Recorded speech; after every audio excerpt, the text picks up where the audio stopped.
So let's move on to the next thing, the challenges that's going to come across. All right.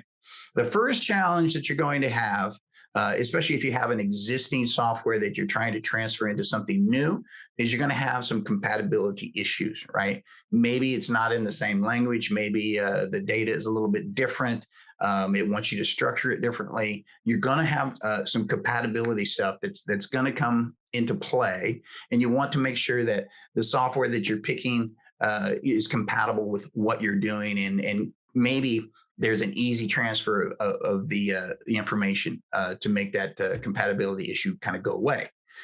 Next thing you're going to talk about legacy systems, and there are a ton of them out there, right? Is this older software that's been picked? I know that there are some softwares that are up to 50 years old, meaning they were written 50 years ago, and either cobbled together, blocked together, those types of things to make them work now, but they're just older.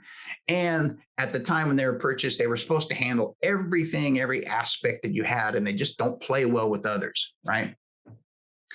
Well, that can be a good or a bad thing depending on your company, and you need to decide whether that works for you. The current standard in the industry is to find programs or softwares or technology that can integrate with other technology. Because again, we're creating links of communication. We don't want any more siloed data over here and over here. We want them to talk to each other so that then they can become more efficient. So legacy systems is something you probably run into, especially if you've got a company that's been using the software for a long time. Data accuracy and consistency. This will come up, and we're going to talk more about this in the migration portion, that step. You're going to do some stuff where you're going to have to clean up your data. You're going to have to make sure that it's accurate. You're going to do some validation. And so we're going to talk more about that. But that's a challenge that you're going to run into, and you're going to have the right people to be able to pull that together and to make sure your data is correct. Now, a big one, and all of these equally have their share in what you're going to run into. They're all challenges. A big one today is this security and compliance portion, right?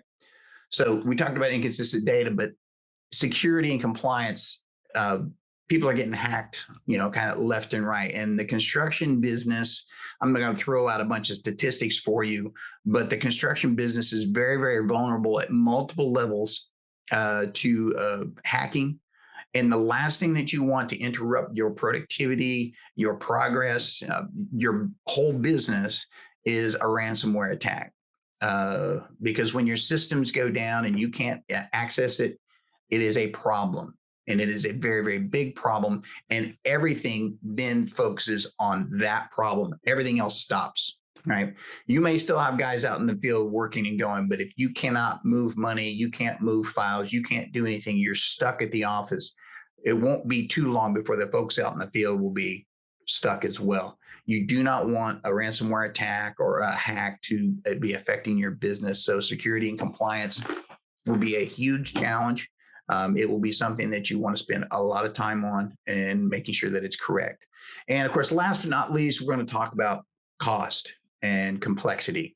And maybe it's cost versus complexity, but I think cost and complexity go together.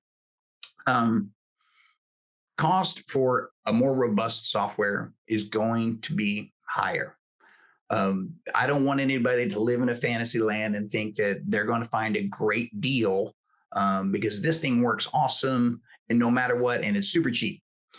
I don't think that exists in the market today. And I doubt that it's ever going to exist.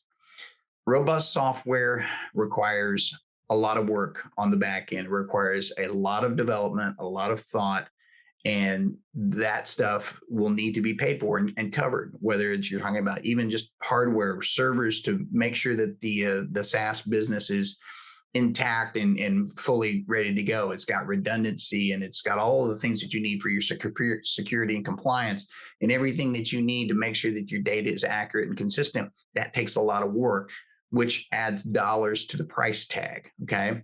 Now, I'm not saying that if you go out and buy the most expensive thing on the market that it's going to serve you.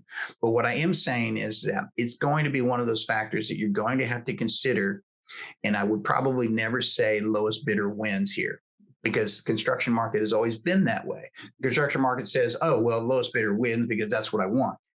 Not when you're picking software. All right. What you want to do is you want to pay the price for the thing that's going to solve 80% of your problems, right? That's what you want. You're never going to find the perfect software, but you're going to want to pay the price that's going to solve at least 80% of your problems.